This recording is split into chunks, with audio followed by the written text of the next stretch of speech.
Well, Larry, it's a real pleasure to be here talking with you. Thank you so much for giving us some of your time. We're here to talk about inclusionary housing, inclusionary zoning as a possible approach, a tool which might assist us within the housing system in New Zealand to deliver more affordable housing, particularly for low and moderate income households. In your words, what is inclusionary housing, what is inclusionary zoning, and why would people be interested in it in terms of society and how people are adequately housed? First of all, I think you need to think about what happens when we're providing housing. It's a development process, and that development process is centred on the idea of increasing value on a site. And if I can put more value on the site than its existing value, then it's a trigger for us to provide housing. Yeah. Now, what is happening around the world is that there's a recognition that planning is the gateway to increasing value. And so if you get permission to develop, then you're getting permission to make money effectively, particularly if planning changes the nature of what you can build on a site, so increase intensification, scale of production, if you can move from a green field to a residential development. That's a massive increase in the value of the site, and that's attributable to the planning process. By virtue of just giving you that agreement, they've created all this value, and a lot of that value goes to different players, the developer, construction interests, finance, but also to the landowner. And effectively, the landowner is getting money for nothing. Right. They're getting because money with the for stroke of a pen, there's a value uplift and a zoning uplift, and they actually haven't done anything. They haven't invested in the land. They don't have to have done anything. Right. It's just that. And effectively, the planning is a public interest. So the public interest is giving you the opportunity to make money to provide houses, but it's giving huge amount of money to the landowner, very little, right, for nothing. So around the world, there's an idea that planning should be looking at that, what's called value uplift, and see how much can they get back, they can capture for the interests of the public. And one of the ways they can capture it is to require the developer to provide affordable housing. So in a sense, inclusionary zoning is a mechanism whereby planning attempts to return some of that money that's given to people for nothing, the landowner in particular, and turn it into a affordable housing outcome which benefits society. Okay, thank you. That's a really helpful sort of context for the rest of the conversation we're going to have, because it seems we've got a bit of a housing affordability challenge in New Zealand, and we're not alone. These challenges exist all over the world, and to varying degrees. Perhaps in some ways more acute here in New Zealand in terms of the disconnection between household incomes and house prices, be that rent or be that the cost of houses if you're lucky enough to be on the pathway to owning your own home and having a mortgage and such like. Our view from a community housing perspective is very much focused on adequately housing all our people, including our low and moderate income households. Do you have a view of whether there's a role for inclusionary housing and value capture and inclusionary zoning in the New Zealand context? Is it a tool that you think could be useful amongst other tools in the housing system? Yes, I do think there's a role for inclusionary zoning, and I think if we look overseas, we've seen from the 1970s, inclusionary zoning has been used in the USA, the land of the free, home of the brave, the market economy, but they used inclusionary zoning to try and get affordable housing in place. And in the UK, especially since the 1990s, it's been mobilised in order to promote the provision of affordable housing through the private sector. And currently, it accounts for approximately 50% of all new affordable housing in the UK. So there are mechanisms that can be used, and these are similar economies, similar capitalist economies, similar structures to New Zealand, but it does require a strong commitment to a planning regime that empowers planning. Unfortunately, in New Zealand, we've probably, since 2013, decided that planning is bad, and most ministers are trying to reduce the role of planning, and that's a problem. So if we had taken a neoliberal economic pill and we believed that the market was going to deliver affordable housing for our vulnerable and low and moderate income households, and that the market's perfect and we just need to create more competitive forces and that idea that that's going to deliver affordable housing. Any thoughts on or observations on that? I mean, market housing provides market outcomes. It provides a market for those who can pay the most. It's not designed to produce affordable housing, it's to produce profitable housing. And so to assume that a developer will provide affordable housing is complete fantasy. So you have to engage with what is it that we can do to promote or encourage the provision of affordable housing. And in a place like the UK, what they've done is they've created in the planning system a regime that requires all developers to submit the details of their financial plan, and that is then assessed to say, well, can we include affordable housing into the system, into this development? And then the outcome of that is that effectively they're saying, we're going to give you the ability to make money on this site, and in return for that, we'd like you to do something, and that is provide some affordable housing. Fascinating. That level of transparency is quite appealing to me as a citizen and as a taxpayer. Are you saying that literally that's an open book exercise with profit margins and other? No, basically what they do is the planning agency operates a financial model, standard model, a residual valuation model, and they take all the assumptions that they would expect that's required for developing a site, and they go to the developer and say, we believe this is your gross development value, this is your costs, this is your 20% on GDV or 20% on costs, this is your profit margin, and this is what you're going to pay for the land. And therefore, we believe that if we put this imposition on you, it'll reduce your gross development value. You'll still get 20% on gross development value, but you will pay less for the land. So you're not being taxed, it's the landowners being taxed. And so that's what they do. And then if the developer is unhappy with that development, then they release the details with their valuers, come on board and say, oh no, this is more expensive, we do things at a higher level. And it's negotiated. Then they negotiate at that individual level. And that negotiation could mean that initially they're asked to provide 20% or 30% affordable, might go down to 10% affordable. It sounds like quite a mature system, though, where we're looking, certainly from our perspective in the community housing sector in New Zealand, we're looking at places like Britain where large volumes of new affordable housing supply are coming online, and we're looking upon them with envy because clearly that system seems to be working in terms of stimulating new supply of affordable housing. Yes, and I suppose you can't extract the affordable housing sector from its history in the UK. So the history of the UK affordable sector is that the state provided grants for the development of housing associations. And so they became big entities. And then when they switched to inclusionary zoning, what happened was that basically the planning system provides new supply for these entities. Right.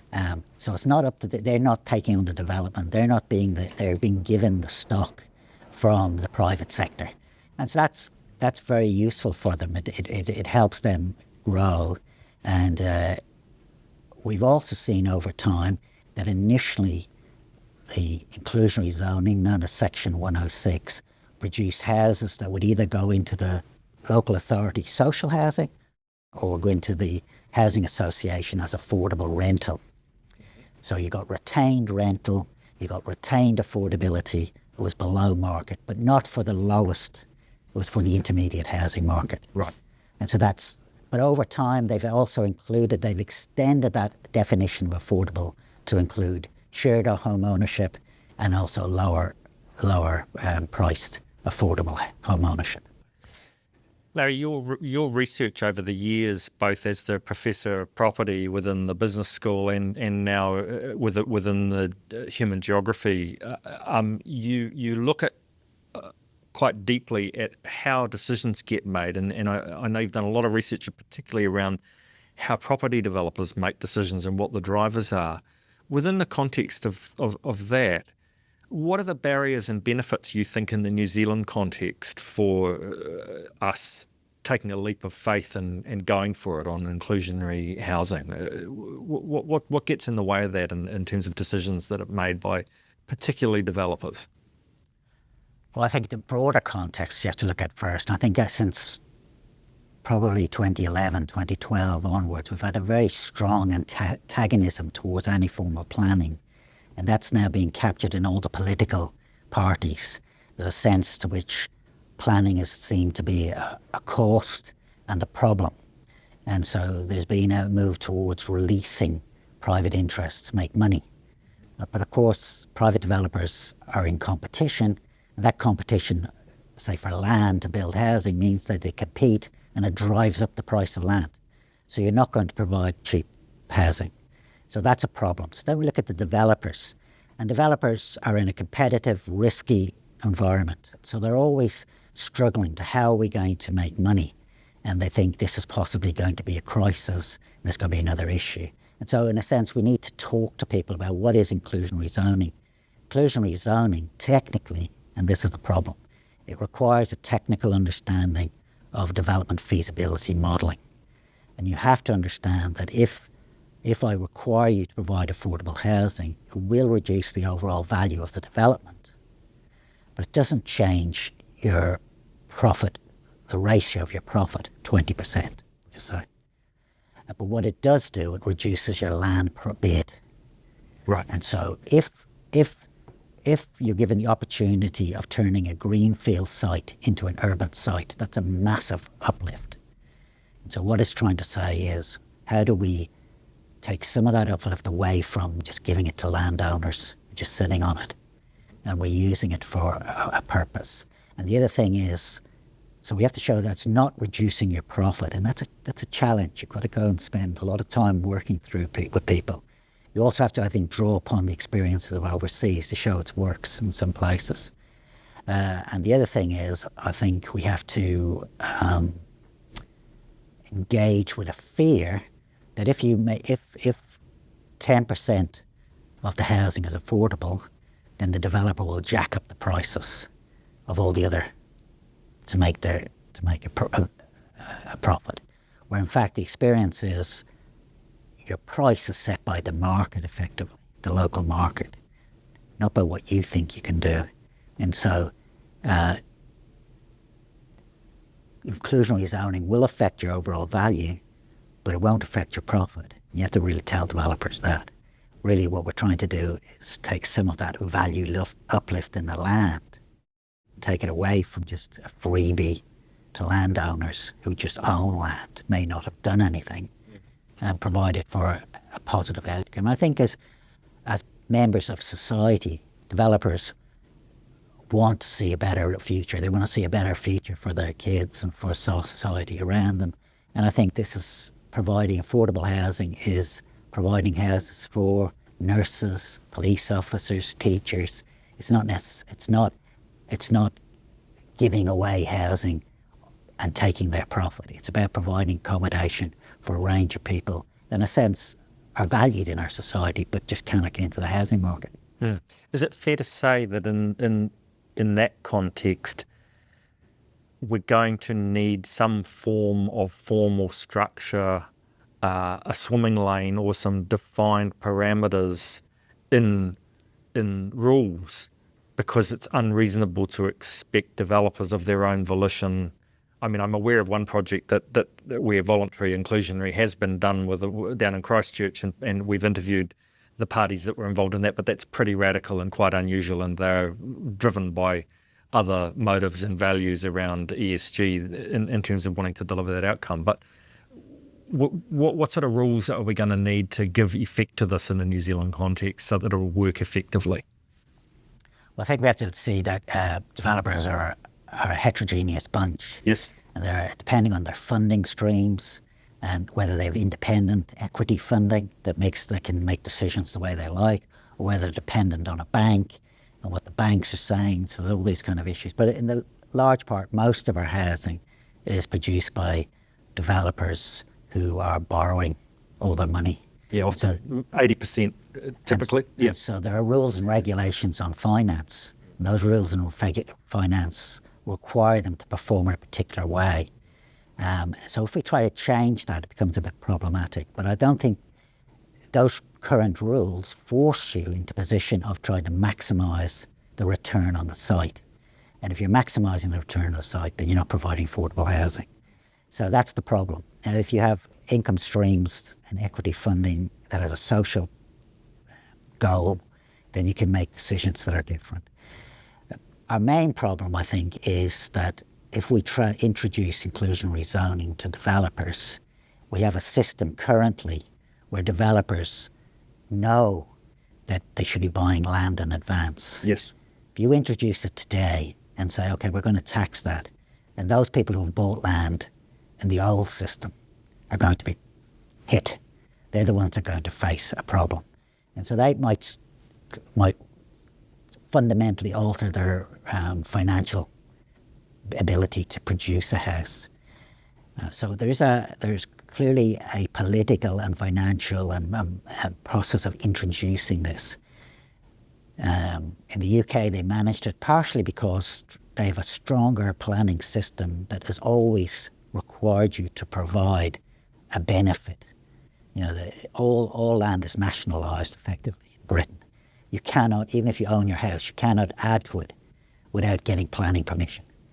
Whereas we've a little bit more, and we keep loosening it. We keep trying to develop that we can do what we like, but it's different. And so the ability to extract a return from the development process that's for a public good is a longer tradition. So in the US context, what they've done is, how do you produce inclusionary zoning? Well, they engage in a kind of trading process. We'll let you develop, but if you include inclusionary zoning, we'll let you develop at a higher density. So they give you a bonus. They give you there's a trade-off. So in the US, you have a right to develop and you have a right to make a profit.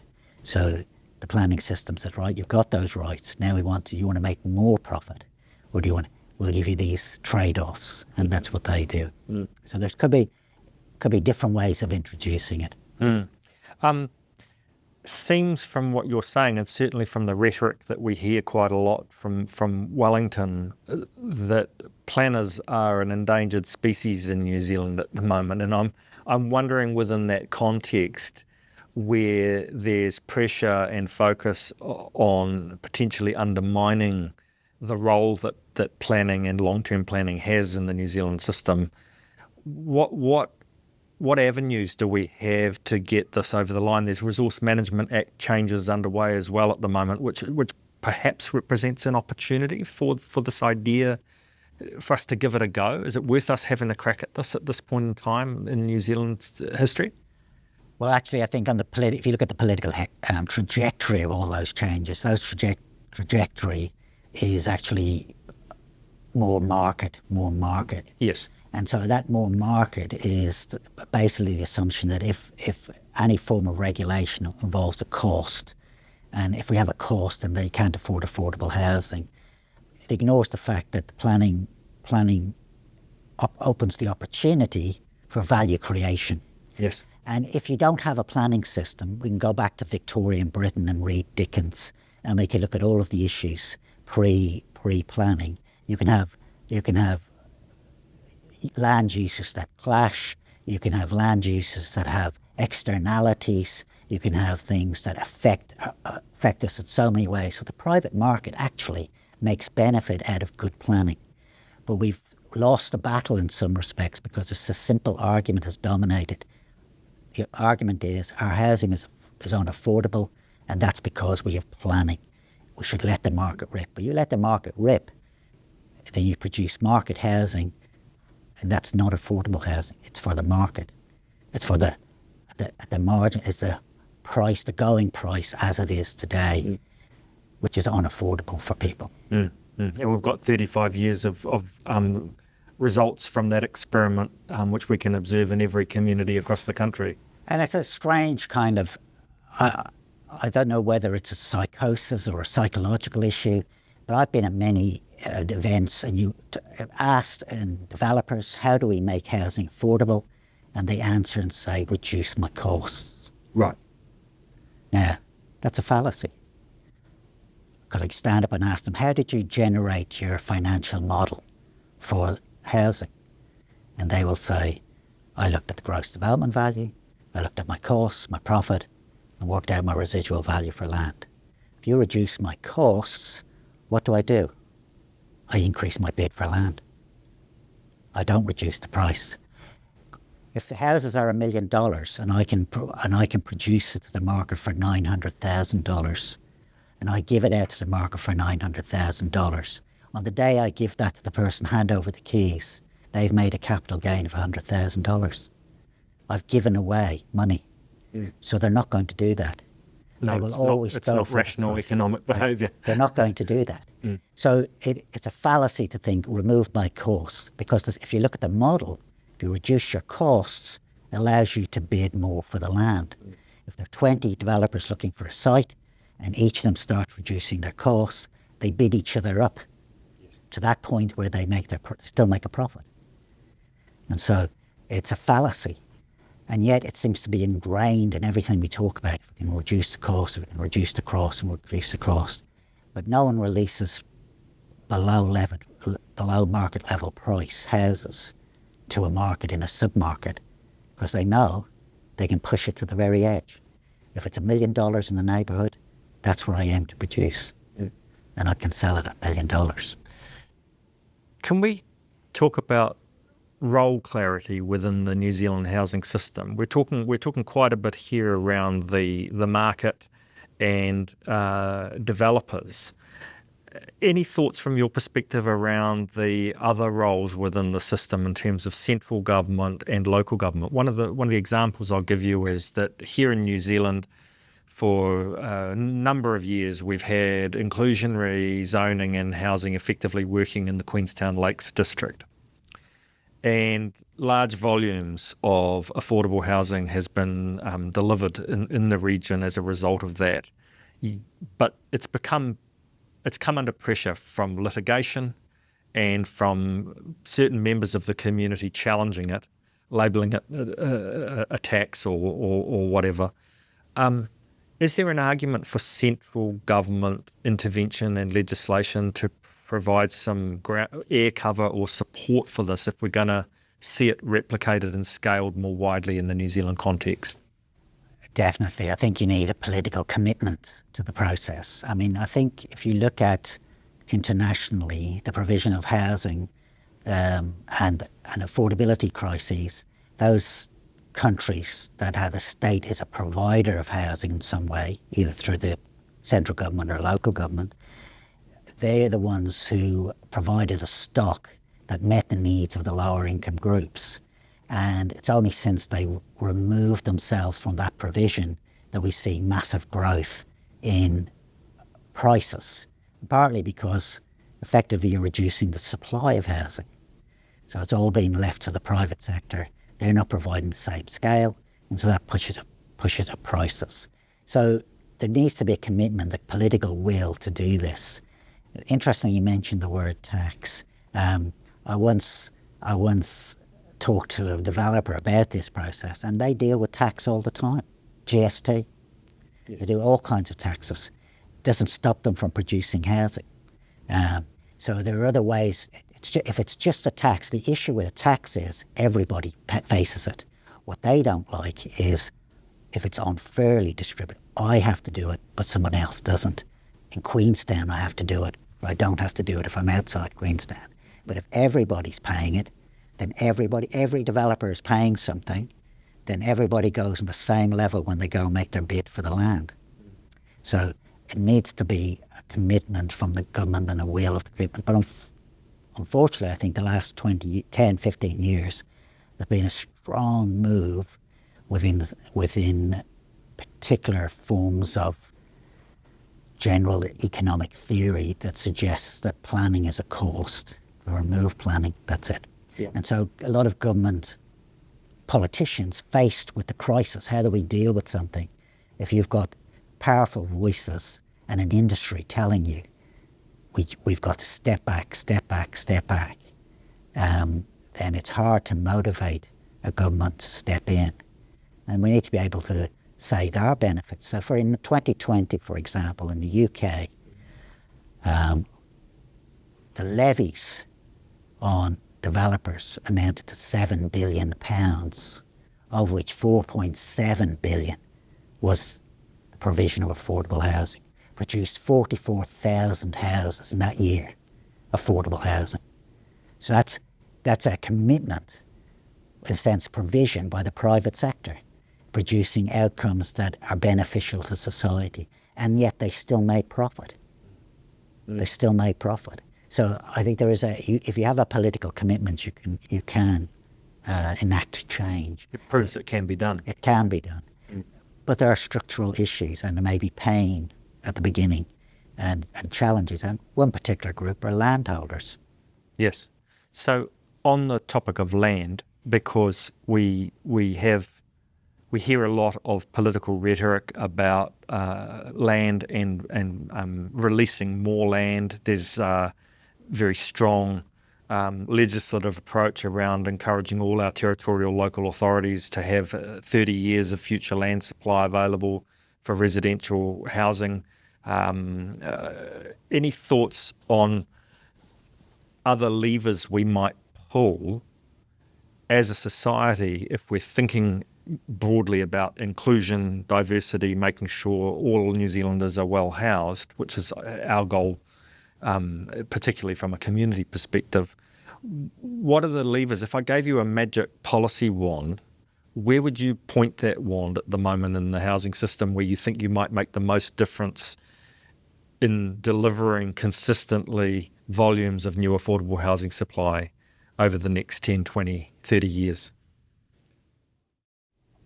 I do think there's still a role for social housing providers funded by the state. That could be a direct provider, kind of Aura, or it could be through the community sector, but funded, not left to having to go out to the private capital markets and getting money, because that forces them to produce rents that are not affordable. So I think there's a role for the state to say, well, actually there are public benefits and that we all benefit from good housing, and that there are public benefits to ensure that there's affordable housing. So we can encourage the state to mobilise. The state actively owns land. It can mobilise cheaper finance than any community housing provider. It can do a whole range of other things. We can even consider extracting land from resisting landowners if you really want to go to a particular point. But I think the notion, I wanted to go back to a comment you made about releasing land in 30 years. It's a fallacy again. So the idea we're thinking of, land, and more land we can provide. But land can't be developed unless it's beside a road. Land can't be developed unless it's beside a sewerage system, unless there's water. But so if we release the land, it doesn't necessarily, it has to be linked to something. Who's paid for that infrastructure? And developers say, it's too much, development fees and things like that. But it's the public purse. It's taxpayers, it's ratepayers. There's future urban land being developed at the moment that's a burden on the current ratepayers.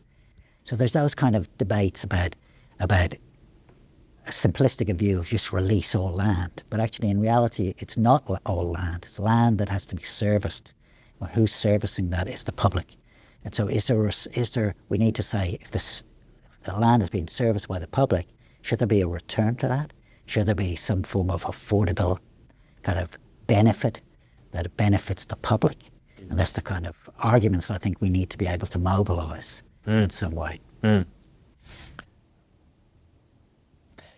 Do you have any recommendations from your perspective as a social geographer in particular? Because really what we're talking about here, we're wanting to move the public mind in some ways and move public opinion to make it safe for politicians to put up the sort of policy that supports affordable housing, so that they can feel the ability to get some good policy on the table without the risk of not being elected. Are there other places we could move or other places we could go based on your observation of other international jurisdictions where perhaps they're doing a better job at this than we are in New Zealand? It's hard to extract us from our histories. And other places have housing histories that are different. So if we go to Germany or France or Switzerland, they have different housing systems. Even though it's called home ownership, it's different. Rental system is different. It's controlled rental prices. They can't increase the prices. It's owned by pension funds who are institutional investors. They have thousands of houses. And we have changed our housing system. We still call it home ownership and renting, but we've become increasingly financialised in the sense that we used to buy a house, 80, 90, 100 metre square house, basic car, entrance, one car, whatever, and that was it. And its value to us was its use value, and that we could retire and live in it, and that we paid off our mortgage. But through emerging financialisation, we have created this illusion that it's your pension, that it is your cash machine, it is your ATM. As soon as I have a mortgage and I have a bit of equity, I can release it, I can buy a boat, I can travel overseas. So that's one end. But more importantly, for those at the bottom end, if I have equity, I can pay for an operation, I can pay my insurance, I can use it to cover unexpected events. To a couple, one of them loses the job, how do they survive? I'll extract some equity. And so we've created this model in which we're saying that the house is not just where you live, it's where it's going to make more money in your house, and you're not going to be taxed than you'll ever make from your income. Now, unfortunately, we've created that condition. And so, irrespective of the ideology of the individual, I talk to people, I ask them, would you like a house that meets all your needs for the next 30 years and never increases in value? Or would you like a house that meets all your needs and increases at 5% per annum, and 90% say 5% per annum? So we've got a ideology that says housing is about making money. I make money. The political, you need to be able to change that housing is about meeting needs. We need to develop different sectors. We need to say you can have security of tenure for all your life, and this will meet your needs. And that's happening in other parts of the world, but we don't offer that. And we need to create the conditions where people can say, an economy where you can make decisions, financial decisions, that will grow your savings and your investments, that it doesn't just rely on your house. So that's a broader change that we need to engage with. Yeah. But unless you do that, then everybody has a commitment to the private market making money. And even if you think of it, affordable housing, affordable home ownership should be ongoing, but it's not. We say affordable home ownership for the first person in.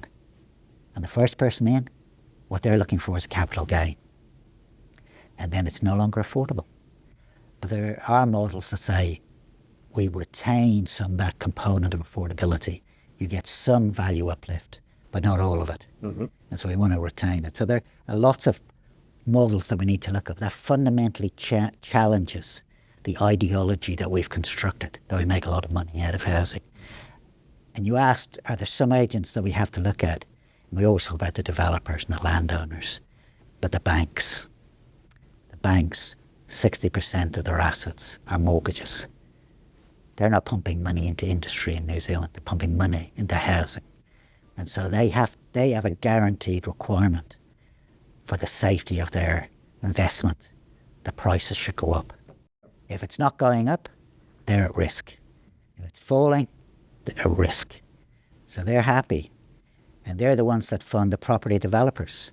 And they require certain things, 100% pre-sales, 20% profit on costs, whatever it is. They set the guidelines. And developers can't make that up themselves. They can't go in and say, I'm going to do something different. I'm going to get 5%. They say, I'm going to get 5% and provide affordable housing. Banks look at them and say, that's too risky. Can't give you any money. A lot of vested interest. Yes. Larry, in other jurisdictions around the world, planning legislation, in our situation in New Zealand, it's the Resource Management Act, but there's some legislative change forthcoming. In other parts of the world, social and environmental are almost given equal billing. There's no real component within the New Zealand legislative framework for the sort of community good that you've been speaking to, the commons, the value capture for the benefit of society and for the benefit of all our people, including our low and moderate income households. What are your thoughts on reorienting and rebalancing the way we approach property development to include a reference to and some significance being given to community good? Well, I should preface my statements by saying that the details of the RMA are beyond me in some respects. I'm not an most expert. of us. Yes. But if you go to the history again, the RMA was a strange kind of mixture of environmental and neoliberal economics. So at one level, it's tried to put a value on ensuring good environmental outcomes. But on the other hand, it gave an incentive to developers. So a developer, irrespective of the plan, a developer could go into court and say, I want to do something and I will mitigate any environmental negatives. So in a sense, the planning lost the power to say no, effectively. A developer could come in and say, well, I can do this. So there's a strange thing about, yes, there's environmental emphasis, but it's kind of pro-development in some respects. Yeah. However, over the history of the RMA, the developer industry has found it to be a challenging process and expensive. There's a lot of issues. And so what's actually emerged is a strong resistance to any form of imposition. And that's been aligned to a broader narrative globally that markets provide the best outcomes. And so I suspect that what you'll see is in the changes coming is less about increasing the social and public voice in planning, but actually trying to just empower the production of more housing. That won't solve the problem, will just produce more expensive houses. Well, and we haven't found, and we've been looking, we haven't found any evidence anywhere in the world that when it's left to itself, the market will provide affordable housing for low-income families. It's just not something that we can find to be true anywhere we've looked. Property developers produce houses when prices are going up. We see that everywhere. The boosts in Spain, in Ireland, in America, all happened pre-2006 because the prices were rocketing. So it's an incentive. Soon as prices stall or begin to drop, now the logic that if I'm building something, I will continue to build it. But we know the reality is a developer's borrowed money. Soon as those prices start to drop or peter out, their financial model has gone haywire and the bank pulls the funding. They don't build. Stop. And so there's a logic that says they will keep building even as prices drop. But that's not the way we set up our model of finance. We don't build if prices are dropping.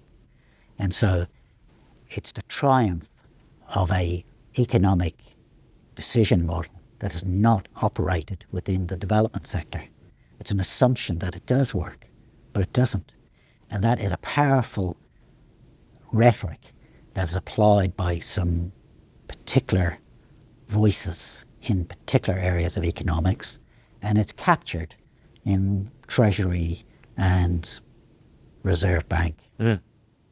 It's interesting. We had a quite a deep conversation about this in an earlier interview with Bernard Hickey, where he took quite a deep look at the trauma of the Muldoon, the end of the Muldoon government, the trauma that was experienced, particularly in Treasury, where there was a near collapse of the New Zealand economy, and these stories, none ever proved that New Zealand diplomats were having to max out their credit cards to keep our New Zealand economy afloat at that time. But the mindset that landed deep inside Treasury and still perpetuates to this very day around borrowing is bad, and using the government balance sheet is bad, even if you are investing in infrastructure, even if you are investing in what we would call core social infrastructure, that being housing, where that housing sits on your balance sheet as a government, as an asset.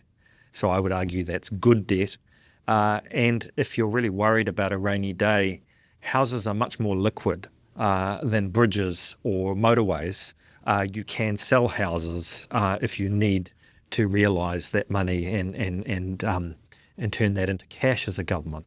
And so it seems like there's a mental model in the New Zealand housing context which is really holding us back. I think you've referred to the financialisation, but the investment in housing as core infrastructure, particularly for its use value, we would argue in a housing sort of first approach that if we're wanting to support the growth and development of our economy, of our workers, of our key workers, of our people, having them adequately housed is a really good platform upon which we can build better educational outcomes, better career progression, better health outcomes, etc. What's getting in the way here? What is this a mindset issue in the New Zealand context around this financialisation, or what do you see we might be able to lever to get some change going here? Well, I definitely think that what we've seen during the 2008 crisis and the COVID crisis is that governments have suddenly be aware there's a thing called neo-Keynesianism, that Keynes said we can spend money, we can invest in investment. America started putting money into things, into infrastructure. But between 1973 and 2006, the dominant economic paradigm was monetarism and Friedman, which is remove yourself from the market. Let the market, the state shouldn't be there, and that's a problem that, in a sense, exists. There's a second element in treasury economics. Now, I'm an economist too. I graduated in economics, but there are most economic courses that you study at undergraduate do not look at property in any respect. Yep. Most economics that we study explore industries that are competitive. Every single, and that are homogenous in some way, producing a single product. Every single site is heterogeneous. Yes. Every single site is a monopoly. Every single site is different. I'm on a ridge, and on one side I'm looking at Rangitoto, and the other side I'm looking at a ditch. That's exactly the same piece of land, size, is valued completely differently. So our understanding of the economics and how it operates is very different. So we apply a particular set of economics trying to understand how property is developed. We don't understand it. I'm possibly making the wrong statements. Now, there are a lot of economists who do look at property and they do analyse all the different impacts, and they don't seem to have a voice. They don't seem to have the big voice. And then when you say it gets to Treasury, I think there's definitely a historical moment occurred in the 1970s that transformed our understanding of what state spending should be. And we shifted a lot of movement and control to central banks. New Zealand was at the forefront of that. And so that has implications. And so if you have a group of people who are brought up and educated in a system that tells you spending is bad, and they have no limited understanding of the economics of development, then you've got a recipe for misunderstanding of how to develop a housing market. But I do think that we need to be open to looking at why is it that it was good to invest in infrastructure when there was a crisis? Yes. Why was it good to invest in certain things? Can government choose good outcomes? And, yes, there were problems in the past, but maybe we can choose some good outcomes. And you outlined, how the benefits of housing. We know that there are positive externalities of housing. We know that if poor people are in poor housing, they have additional costs in our education system, our health system, our judicial system. And if you can put people into good housing, then they have positive outcomes, we reduce our costs in healthcare, in education, in truancy follow-up, in all kinds of things. And so we need to be prepared and maybe have a political boldness to try and reassert those values. And using a language of social investment. Social investment's nothing new. After World War II, it was called public education and public hospitals and public housing. It's not a new concept. So the possibilities are there for us. Yeah, it is there, but it takes a bit of a revolution. I don't know if we've realised too much the way our minds have changed over the years. We've bought into things. I said to students 20 years ago, I asked them, should social housing tenants have tenancy for life? What was the answer of your students? And they kind of said, yeah, that's okay. And I asked them about 7 years ago, and I said, should they have tenancy for life? And they said no. And I said, well, if we know it has benefits, if we know that it reduces stress, it reduces mental health outcomes, it produces all these bad children stay in school, they get better education outcomes, should we do it? And I said, no, again. I said, why? And they said, because we don't have security of tenure in the private sector. So I said, so we should take that away from this sector because you don't have it. And they said, yes. So I said then, what about if I turned around and said, why don't we say, let's change the legal system around private rental and give you some more security. Would you like that? Never thought about it. So I said, is it the problem that they're getting security of tenure? Or is it the problem that the private sector needs to be regulated better? And so we've got a system where we think the market is the only answer. And we've got these kind of models in our head. I talked to some people who are very well educated, professionals, and they told me that a previous government was destroying the private rental market, destroying the private rental, and if they didn't stop it, there'd be no private rental, that all the landlords would leave. So I said to them, where would they go? Or what would they sell it to? And they said, I don't know who they could sell it to. I said, well, if nobody wants to be an investor, maybe they have to sell it to a first-time homeowner. Nobody wants to buy it, maybe it'll drop in price. Maybe your children could afford a house. So it's a radical way of thinking. I'm not saying that's what we should do. I'm just saying that we've embodied that there's only the market, and it's seeped into everything we've understood. And the challenge that is going to be a big change. There were 30% of people, 30% of housing in the UK in 1973 was state-owned. So approximately a third of the population lived in state housing. So it wasn't abnormal. And it couldn't have been the poorest of the poor. It included people in a spectrum of different incomes. Now it is increasingly the poorest of the poor. Now it has a reputation, it has all kinds of issues. So to say, let's increase social housing, people say, oh no, we don't want to do that. So we do have to kind of construct a narrative that's saying what we're doing is producing a better outcome for everybody. Yes. It produces a set of community outcomes that benefit your children and other people's children. That's not just a kind of niche problematic group we're looking after. We're looking at a wider society, and we can do things that improve the social outcomes, not just private outcomes. Yeah, we're all in this together. Larry, a great place to end. Thank you so much for your time and sharing your knowledge and experience with us today. Thank you.